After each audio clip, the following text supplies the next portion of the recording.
Hi everyone, I am Manolia. Today's topic is language. Firstly, I'll mention about finding the right words. Failure to be precise in communication can lead to confusion and misunderstandings. What seems clear to one person may be nothing to another. Um, for example, when you say, "My father is a painter," it's unclear whether he paints houses or canvases. To communicate effectively, defend our claims without causing confusion, and evaluate the truth premises in other arguments, it's essential that we insist on clear and precise language in the context of argumentation. Vagueness. Vagueness in language occur when a word's meaning is unclear and imprecise.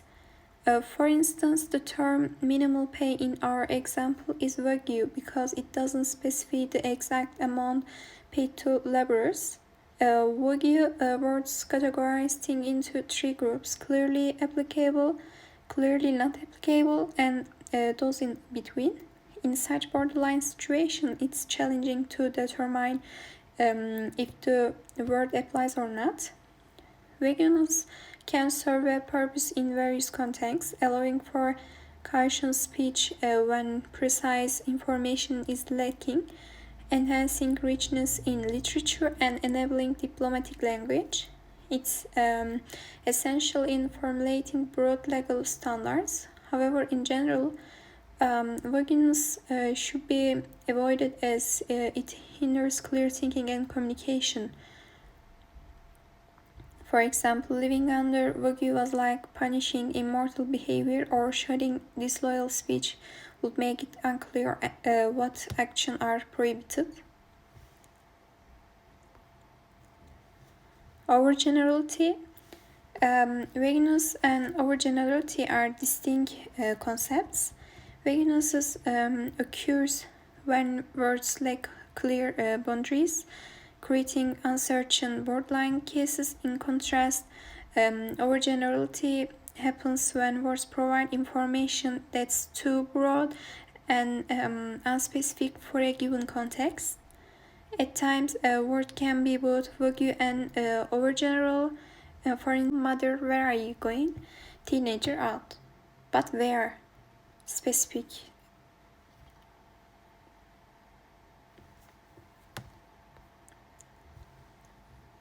Ambiguity. It refers to the uncertainty of a word of phrase's meaning. Many words have multiple meanings. For example, star can refer to both a famous Hollywood personality and a shining celestial body. A word or expression is considered ambiguous when it has two or more distinct meanings, and the context doesn't clarify which meaning is intended. It can be amusing in puns and jokes, but when used unintentionally, it can undermine the effectiveness of an argument. Is often confused with vagueness or overgenerality. The key distinction is that vague words lack clear boundaries, while ambiguous words are impressive because it's unclear which of their distinct meaning the author intends. A handy way to remember this is that ambi means both.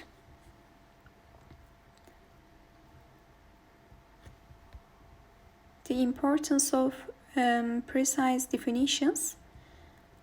A persuasive argument often relies on the precise and accurate definition of language. Failing to define terms carefully can lead to confusion and contentious debates. Precise definitions ensure that everyone involved in a discussion or debate understands the terms being used in the same way. This clarity is fundamental to effective communication. Without precise definitions, confusion can arise, leading to misinterpretation and miscommunication. Ambiguity can be exploited to manipulate arguments, create confusion, or evade accountability. Precise definition help eliminate ambiguity and ensure that the intended message is clear when terms are precisely defined. Individuals are held accountable for their actions and statements. It becomes more difficult to manipulate or obscure the truth by playing with the meanings of words. Types of definition. First one, stipulative definition. These are definitions created subjectively to clarify a term's meaning, often used when introducing a new word or using an existing one in a null way. Stipulative definitions are neither true or false but can be more or less appropriate. They are employed by authors and scientists to label cultural phenomena or new discoveries. For example, defining lottocolic as someone obsessed with playing the lottery. Second one, persuasive definitions. These are also subjective and designed to persuade the audience to adopt a specific viewpoint, often using emotional appeals and based language. They are commonly found in debates on politically or socially sensitive topics to influence the audience perspective. For instance, defining capital punishment as a state sanctioned vengeful murder of helpless prisoners with the aim of not providing an objective, natural definition.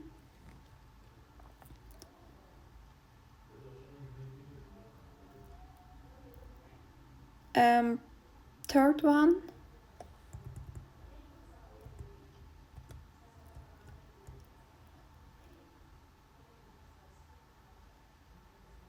lexical definitions, and these are less. Third one, precise in definitions. These aim to make unclear words more exact to eliminate any potential for misinterpretation. They ensure that readers or listeners do not construe the term in multiple ways, which is particularly valuable in situations requiring precision and clarity. For instance, defining a heavy smoker for clinical trial as someone who makes more than 24 cigarettes per day. Lexical definition. These are less personal and represent the widely recognized dictionary meaning of a word, offering the conventional and generally accepted interpretation. Lexical definitions are impartial and objective, reflecting the understanding held by most people. For example, defining pastel as a color with a subdued shade.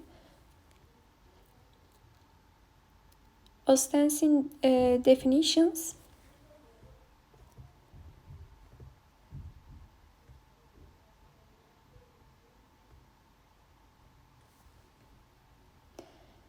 These are straightforward explanation or a word's meaning that involve painting to or demonstrating the object or concepts. For instance, showing a door and saying door means this. However, they have limitations such as potential misinterpretation by foreign visitors. Enumerative definition.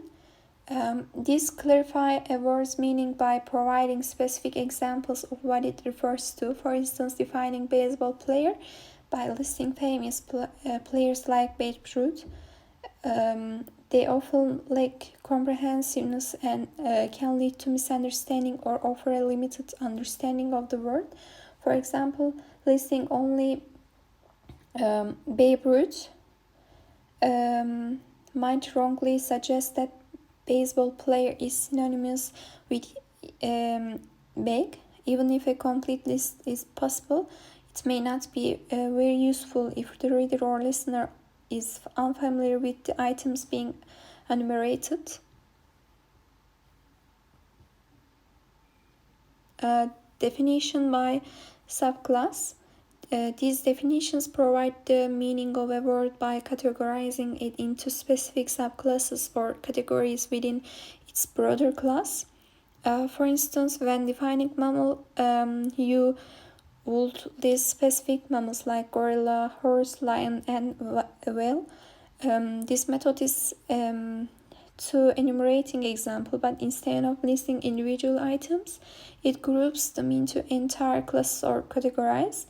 While often useful, it can sometimes lead to misunderstanding and may require some familiarity with the named categories. Etymological definition. Etymological definition offer insights into the historical origins of a word, including details like its part of speech, pronunciation, and linguistics ancestry. Understanding a word's etymology is valuable for using it accurately. For example, when you learn that automobile combines oaths from Greek meaning self and mobile from French meaning move, it becomes clear that it refers to a self-moving vehicle.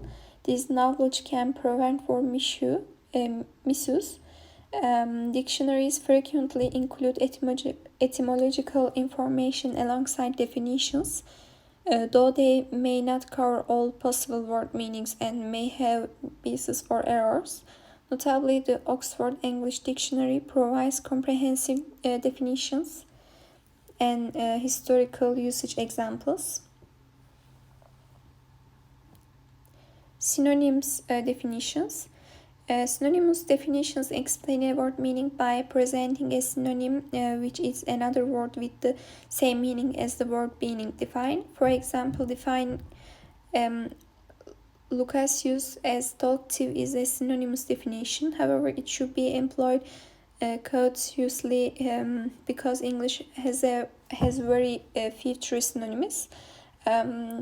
Words often have subtle distinctions in meaning, so substituting one for another may not consistently convey the intended message. For instance, rob and steal carry different implications, and excuse and justification are not interchangeable.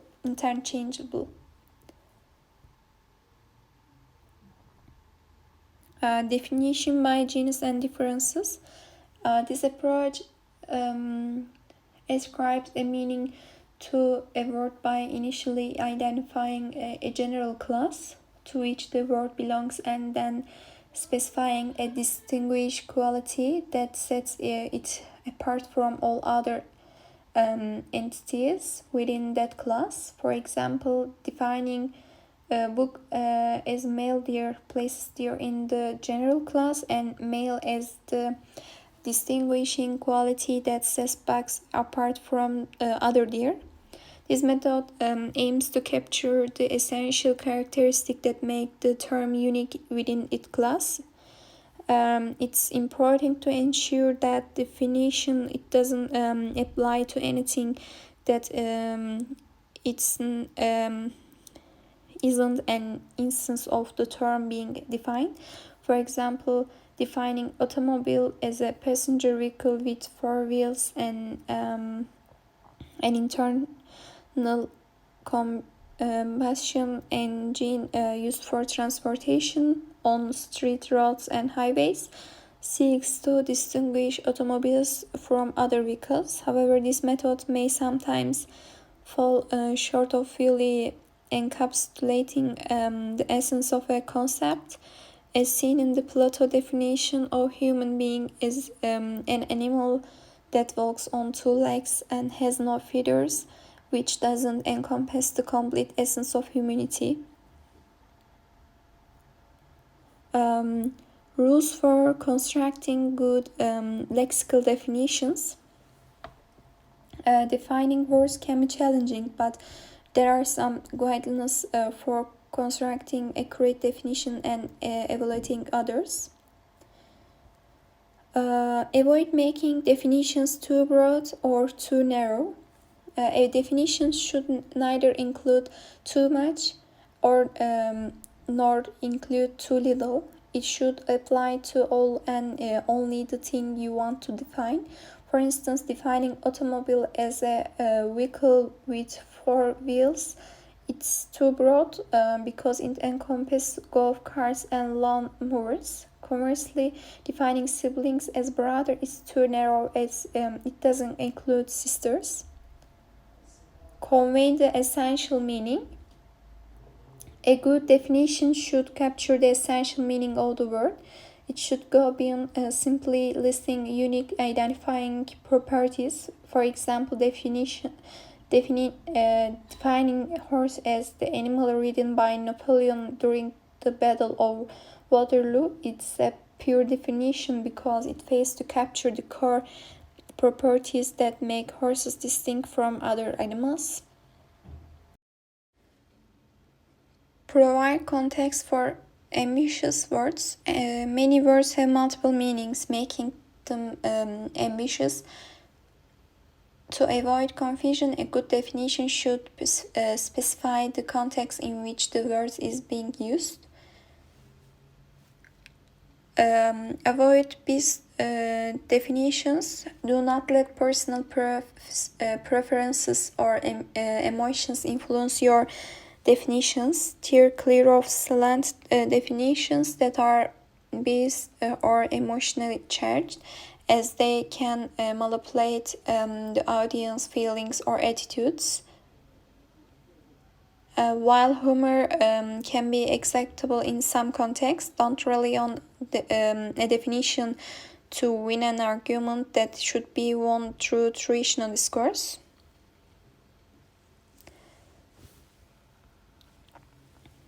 Prefer literal language. Good definitions should convey the conventional literal meaning of a word without relying on figurative or metaphorical language. Figurative definition can be witty or clever but are unsuitable when straightforward clarification is needed. Use clear and accessible language. Ensure your definitions are easily understood by avoiding unnecessarily complex or technical jargon. A good definition should clarify the word's meaning, especially for those unfamiliar with the term. Avoid circular definitions. Steer clear of circular definitions where the defined word is used in its own explanation. These definitions are unhelpful as they do not provide any new information about the term. Emotive language slanting the truth. The deliberate use of emotive language to trigger emotional responses and cater to desires can influence our perceptions without necessarily providing concentrate facts. College brochure, for instance, are master at employing this technique, aiming to connect with readers on an emotional level and appeal to their personal preference rather than offering precise information. These thoughtfully chosen words are designed to elicit an emotional response, making readers more receptive to the underlying message. It's essential for us to remain vigilant about this strategy to distinguish between factual information and emotive language, which can at times obscure the true meaning behind a message. The emotive power of words. Words possess the capacity to carry emotional resonance derived from both their explicit meaning and the emotions and mental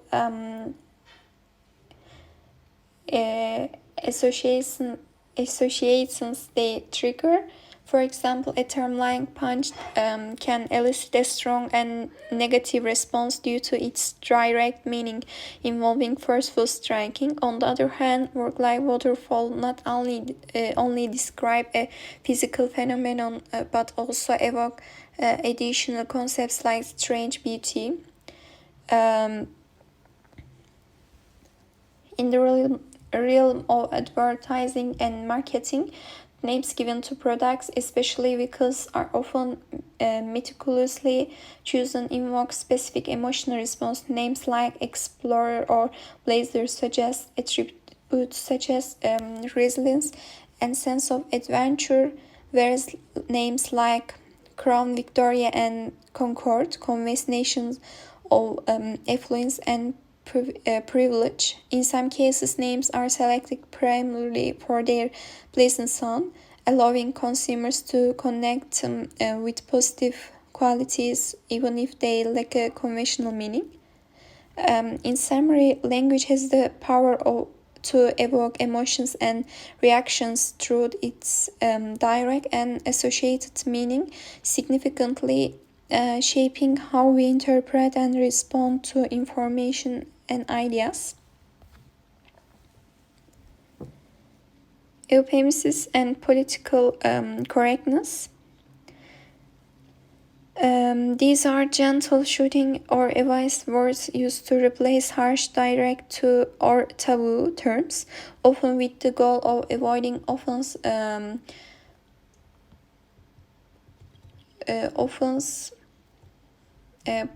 bluntness, or starkness. They are commonly used in everyday language and are often employed to describe action or places related to bodily functions, while euphemisms can enhance comfort in communication and are considered appropriate in polite society. They can also be used to mask the truth or avoid confronting reality. It finds application in various contexts in government and military settings, often used to mitigate the harness of words and actions, like referring to civilian casualties as collateral damage or replacing retreat with the term strategic redeployment. Can sometimes be employed deliberately to mislead or obscure facts, but critical thinkers should be alert to such usage and address it when necessary. In recent years, there has been a proliferation of euphemism for various individuals and groups. This trend often represents an effort to find more precise and less offensive language. For example, referring to someone who uses wheelchair as challenged or differently abled is considered more accurate than disabled, because it underscores that disability arises from social barriers rather than inherent qualities. However, this pursuit of precision has sometimes resulted in extremes known as political correctness, where euphemistic language is employed excessively. For instance, the term urban may be used in place of black or African American, in some cases potentially obscuring discussion about racial issues.